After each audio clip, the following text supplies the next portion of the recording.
আসসালামু আলাইকুম গাইস। দেখো আমরা আজকে ফেসবুক আইডি ফ্রি ফায়ারে কিভাবে জিমেলে কনভার্ট করব, চলো শুরু করি। এই যে আমাদের যেটা দেখতেছো 2 নম্বরে বাই নাও এখানে ক্লিক করব। ক্লিক করে এখানে নতুন একটা জিমেল, বুঝছো, নতুন একটা জিমেল যেটা তুমি কখনো ফ্রি ফায়ারে অ্যাড করো নাই, এরকম একটা জিমেল এখানে বসাই দিবা। এখানে বসাই দেওয়ার পর একটা কোড পাঠাইবা তোমার ইমেলে। সেই জিমেলে কোড আসার পর ওই কোডটা তুমি সুন্দর করে কপি করবা। কপি করার পর এখান থেকে কপি করবা।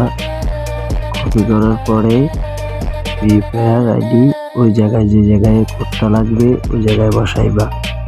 বসাইবার পর সাকসেস কমপ্লিট করে দিবা। এই যে দেখো 1 2 1-এ আমার এটা সাকসেস হয়ে গেছে। 2-তে 14 দিনের ভিতরে আমি আরেকটা জিমেল অ্যাড করতে পারবো। দেখতে পাচ্ছ? ভালো করে বুঝে নাও ভিডিওটা, পরে ভুল হলে তোমার আইডিয়া আর আসবে না।